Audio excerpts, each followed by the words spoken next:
Python is amazing, but it can also be frustrating with its import quirks, half-baked type annotations, and needing third-party tools like Poetry or UV to properly manage your projects. But what if there was a language that's modern, fast, almost as simple as Python, and nearly as powerful as Rust? Enter Go. Today, I'll take a closer look at Go, how it compares to Python and Rust, and I found something very surprising. And by the way, if you want to design better software from scratch, grab my free design guide at arjan.codes/designguide. It's going to help you make better decisions in any programming language. Let's first take a look at some Hello World programs. Now, the Python Hello World program is incredibly simpler. This is basically as simple as it gets. It's a single line of code, just print Hello World. That's it. And you run this by just typing python helloworld.py and your script runs. It's that simple. No imports, setup whatsoever. You install Python and you're ready to go. Now, this is the same Hello World program in Go. There's definitely more boilerplate here. You need to define a main package here. You need to import FMT. FMT stands for formatting. This is part of Go's standard library for doing things like printing stuff, formatting strings, those kind of things. And then you see from that import, we can call the print line function. And that needs to be part of a main function. And then in order to run this program, you can compile it into a binary, but you can also simply call go run and then the name of the file. And then it's simply going to do its job. In a sense, it's not really fair to compare these Hello World programs because, of course, no one is going to write just a program like this. And when I write Python code, I also typically use a main function to avoid polluting the global namespace. And then, of course, you need to call that function within an if statement if you want to do it properly. So in that sense, a proper Python Hello World program would look like this, where we have a main function that has a non-return type that contains a single print statement. And then we call that main function if we're running the script. And we check that with this if statement. So in the end, if you want to do things the right way in Python, there's boilerplate code as well. It's not that different, except Python gives you the flexibility to skip it. Now, even though Go is more verbose and stricter than Python, I don't really mind it. It kind of forces you to write clear, maintainable code. Now, before I show you the key differences between Go and Python, first, let's talk about what Go actually is. Go, also called Golang, is a statically typed compiled programming language developed by Google in 2009. It's designed for simplicity, speed, and scalability. It's perfect for modern distributed systems. The key selling points are the fast compilation times, excellent support for concurrency via Go routines, talk more about that in a minute, a pretty minimalistic standard library. It also has built-in tools for testing, formatting, and dependency management, similar to what Rust has. There's no need for tools like PyTest, Black, Poetry, UV. Go basically comes with all batteries included. Let's first talk about typing and compilation. Now, we all know Python is dynamically typed. It's an interpreted language, and that also makes it pretty slow, but also really simple to use. Go, on the other hand, is statically typed, and it's typically compiled into a binary, though you can actually run a Go script directly using Go run. So what this implies that if you work with a language like Go, you're going to catch more bugs at compile time, while Python allows for basically quicker prototyping. For example, in Python, you can define a list with various types of elements. And this is no problem at all. Whereas in Go, if you want to define a list, for example, we do it like this, then you need to specify the type. So this needs to be a list of integers. And now if I change any of these values to, let's say, a string, you see I immediately already get a warning here.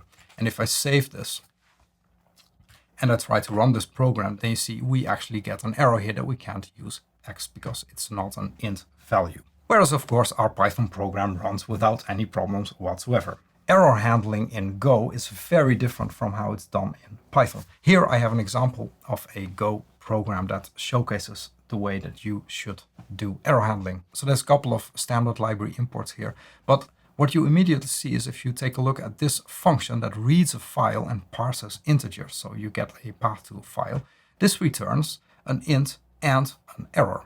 And that's exactly the difference between how Go works versus how Python works. Go actually returns a error value, and if there's no error, then it's going to be nil. And that's also something that you can check. So for example, here we're trying to open the file path. Now this is typically something where things can go wrong, right? The file might be missing, it might not be the right type of file that you're trying to open. So it's possible that instead of the file, you're going to get an error. And you can check for that using an if statement. And if so, if there is an error, then actually you can return, in this case, we want to read a sum of integers, so I can just return 0. And I also return an error object using the errorf function. And then I can supply the information that I want. So we're explicitly checking errors here.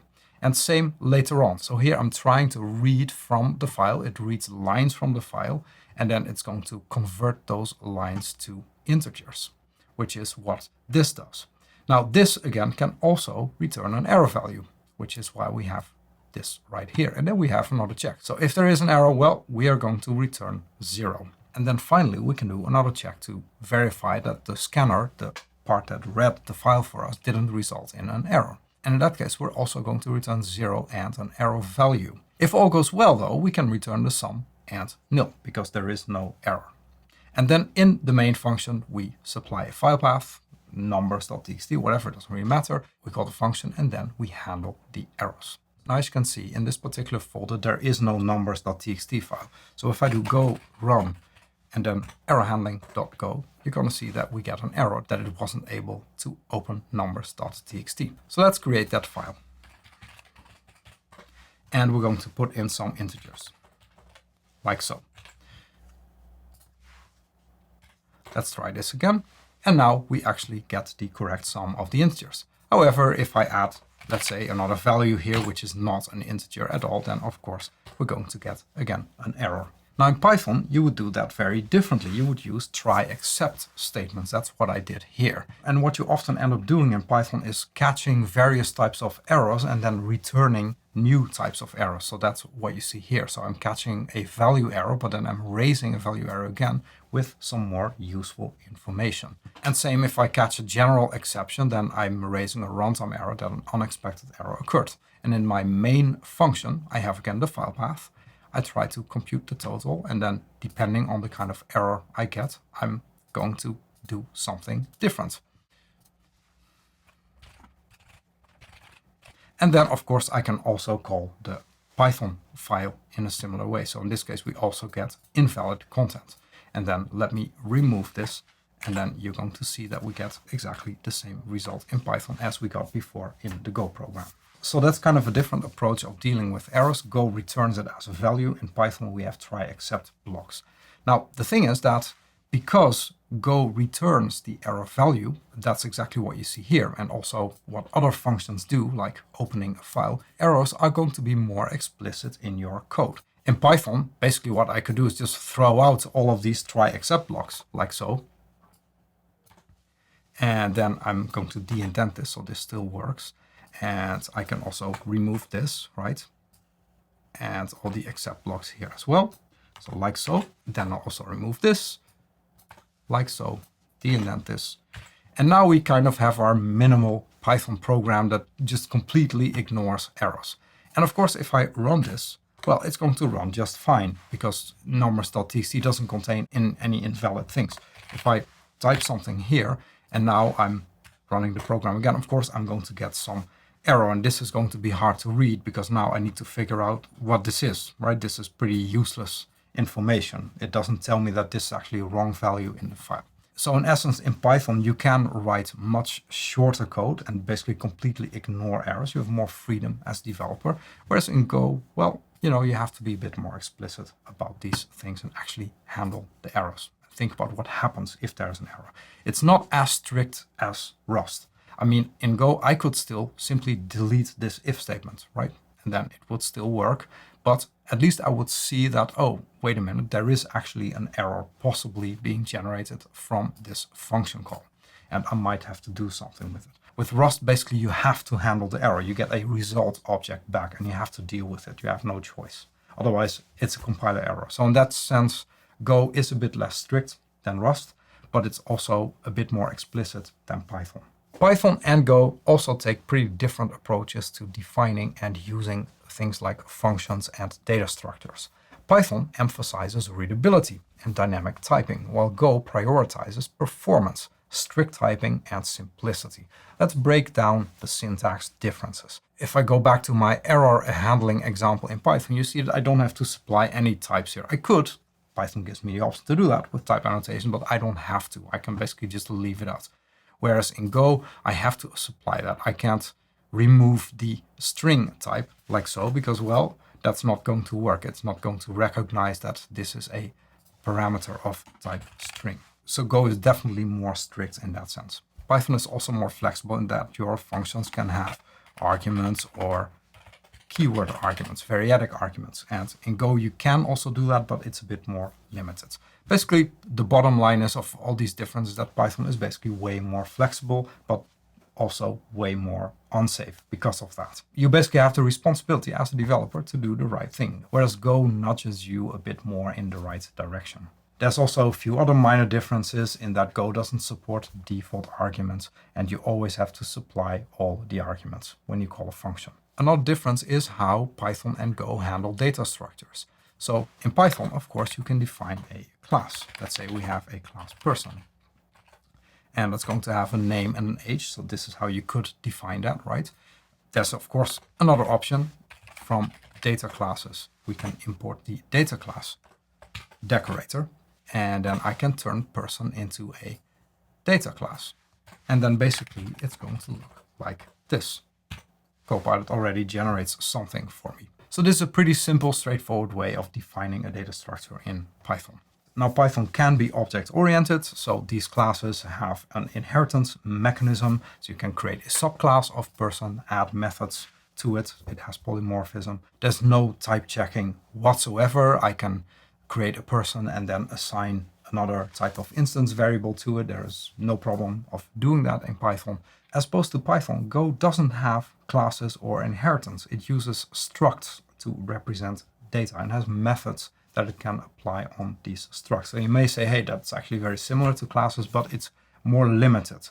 And that's done explicitly. And it's more similar in that sense to how it works in Rust. Here's an example of a struct in Go. So we have a person, which is a type of struct that has a name and an age. And as you can see, this is purely data. There is no methods, there's no functionality associated with that. However, we can write a function that is associated with the person struct, and you do it in this way. So this is the greet function that returns a string, and then it's going to construct the string using sprintf. That's similar to f strings in Python, or actually more similar to Python's classic string interpolation. And then in my main function, I can create an instance of that struct by supplying the data, and then I can call that method greet on the struct, and then I do a print line, so it prints it to the console. So when I run this script using Go, then you see we get the output as expected. So in short, these structs in Go, they're pretty easy, pretty simple to define, similar to how you would use a data class in Python. Not a lot of boilerplate, is really easy. Now, like I said, you can't use inheritance in Go. You can't create a struct that's a subclass of person. It doesn't work that way. Go actually favors composition over inheritance. And that means that typically if you want to add more complexity to your data structures, you wouldn't use inheritance, but you would use composition. So a specific data structure would be part of another data structure. And composition over inheritance is actually an important design principle. That's also a good idea to typically follow in writing Python code. So avoid using deep inheritance hierarchies. Instead, define simple classes that contain instances of other classes. And that leads to less coupling. You can introduce some abstraction, which is really nice. And it leads to code that's generally easier to maintain. And that also brings me to another difference between Go and Python, which is how they implement abstraction. In Python, you do abstraction using abstract base classes. So I have the example right here. Or you could use protocols as well. Depends on your preference. Here's an example of how that would work in Python. So let's say we have a payment provider abstract base class that has an abstract method, process, payment. And then I have implementations, like I have a PayPal implementation of this. So that's a subclass of payment provider. I also have a Stripe implementation that's also a subclass of payment provider. And these each provide an implementation of this process payment method. Then I have a customer class that has a make payment method that gets a payment provider. And this is where the abstraction happens, right? Customer doesn't need to know anything about specific payment providers. It just knows it gets a payment provider that has a processed payment method. In the main function, we then create a bunch of customers, and I create some payment providers, and then customers make payments with these payment providers. And when you run this, then this is the output that you get. So pretty straightforward. The main thing here is that I use an abstract base class to create this abstract payment provider, and the customer doesn't need to know anything about specific implementations. So how do you do this in Go? Well, Go has interfaces, and that's what you see right here. So I have my payment provider interface here, which has a process payment method. And then what you can do is create a PayPal struct. In this case, the payment provider doesn't need to store any data, so this is empty. I also have a Stripe struct. And then I can implement methods on these. So here I'm implementing process payment on PayPal, and I'm implementing process payment on Stripe as well.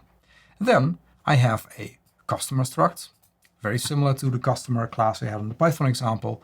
And then there is a make payment function that gets a payment provider. And also here you see the abstraction doing its work. Payment provider is an interface. So this function doesn't need to know anything about specific payment providers. And then it calls the process payment method on that. I create, again, same customers, create some payment providers, and then customers make payments just like in the Python example. And when I run this, I of course need to type the file correctly. You see that we get exactly the same result as with the Python program. Interfaces in Go are quite similar to Rust's traits.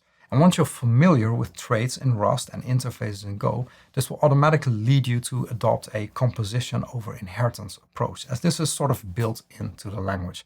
With Python, you've way more freedom, which then will also more easily result in badly written code if you're not careful. Another important difference between Go and Python is related to concurrency. Python uses threads via threading or async IO for concurrency, but it has the global interpreter lock, which can be a bottleneck. Even though from Python 3.13, the GIL is optional, but that's still in an experimental phase. Go's Go routines are lightweight threads that are managed by the Go runtime that don't block each other like in Python, and that makes concurrent programming in Go easier and more efficient. Here's an example of what a concurrent program in Go looks like. I have a function, doWork, that has a time.sleep, so it doesn't actually do work. But then in the main function, I can really easily start tasks concurrently by simply typing Go in front of it. And that makes it an asynchronous concurrent piece of code. So this is really easy. If you look at the Python version of this code, well, it is not that hard, but you do have to write async and awaits everywhere in front of the code. And then when you run the main function, you need to call asyncio.run and pass the main function. Also, if you want to start tasks concurrently, you need to do asyncio.gather, so they are launched concurrency. So Go in that sense is way simpler. And that also makes it really nice for backend systems where you need to do a bunch of IO-bound operations that need to run concurrently. In particular difference is that in Python we have asyncio.gather that collects these results, and in Go we use a so-called channel, and then the channel collects the results from the tasks. Overall, this shows to me that Go is built with concurrency in mind, whereas in Python it was added later on as a feature, and it kind of shows itself in the clunkiness of the syntax. Now I want to show you how to combine these different things that we talked about. And this is an example of a simple API developed in Go. It doesn't do much. It simply responds to the hello endpoint. But as you can see, there is a response struct that's going to define the JSON response format. And then we have a handler to handle this hello endpoint. So that gets an HTTP request, an HTTP response writer. And by the way, this is all using the built-in standard library stuff. There's net/HTTP, which can do all these things for us. You don't need any external libraries. Though you can. There are some options available to make your life easier. But basically, we get the name query parameter, and if that's empty, we simply write world, and otherwise we do hello name. So this is really a more advanced hello world program, basically, but as an API. So it creates a response, we set the correct content type to JSON, and then we write that response. So in the main function, we then register this handler function and we start our HTTP server. So if I do go run Go API, like so, now my backend server is running.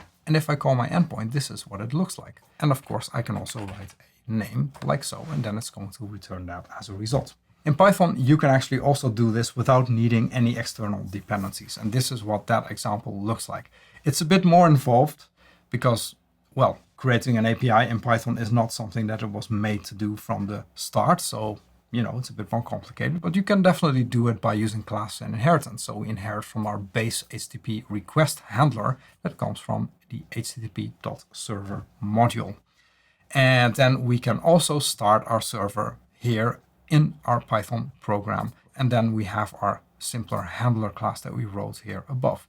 We just have to do some extra work here, like parsing the path and creating an if statement to handle the different paths. In Go, this is a bit simpler. Now, of course, if you were to do this in Python, this is not how you would do it, right? You would use fast API, and then of course it's going to be way simpler. I didn't install the dependencies here, by the way, but this is basically how it works, right? We define the endpoint, very simple, and then we just run uvicorn. So Python, it works really well, except you just need a couple of external dependencies to do it properly, whereas in Go, it's more simple. And that also shows the value of the ecosystem, which is one of the main things that Python offers. Now, Go, in principle, also has a nice ecosystem. For example, there's Gin, which is a very popular web framework. But Python is just an older language, so the ecosystem is just larger. And by the way, if you're enjoying this video so far, make sure to give it a like. This really helps me reach more people here on YouTube. I really appreciate it. And if you want to watch more of my upcoming videos, be sure to subscribe to the channel. Now, one thing that I didn't talk about much yet is performance, and I found something unexpected here. Now, obviously, Python's interpreted nature makes it much slower than Go in almost any task. So let's take a look at a few benchmarks. So I have a simple Python program here that checks for primes and it counts primes up until a certain limit. So I'm just doing that for the first million values, and then I'm simply computing what the execution time is. Now, if you want to have a more precise measurement, you should use perf counter, but for simplicity, I'm just using the time value here. So if I run performance.py, well, this is going to take a while. It took over 2 seconds. And I made exactly the same program, but then written in Go. So there I also have an isPrime. I count the primes, and then I have a main function that's also 1 million. And now if I run the Go version of this program, you see that it's way, way faster than Python. It's a huge difference. Now, just for funs and giggles, I also made a Rust version of this, which looks like this. So there's, again, an isPrime function, a countPrime function, and a main function that goes through 1 million numbers. So if I compile and run this Rust program, what is really interesting is actually, well, it did find the same results, obviously, because it's the same program, but the Rust execution time is actually worse than the Go program. Like, what? Rust is supposed to be the fastest thing ever, right? Go, in this case, is actually faster than Rust. I was like really surprised. But of course, this is just a single benchmark. It doesn't mean that Rust is always slower than Go. So I tried another example. So here, this actually loads binary data from a file. So I just generated some binary data using a Python script that just creates 10 million integers and then writes them to a binary file. And then what I do, I have a Go program that actually reads that file and then does some byte conversions and then creates a sum. And I did the same thing in Rust. So this does exactly the same thing as the Go version of this script. So then if I do go run parse sum.go. So again, we have execute time, which is 0.02. And then if I do the Rust version of this, and then of course that doesn't work because I need to write that correctly. So this version of parsum in Rust is actually still slower than the Go version. I had to switch on compiler optimizations, and then it actually resulted in something that was faster than Go. And in case of the first benchmark, so Go took 0.07 seconds. So if I do Rust C, and then I also use these same compiler optimizations,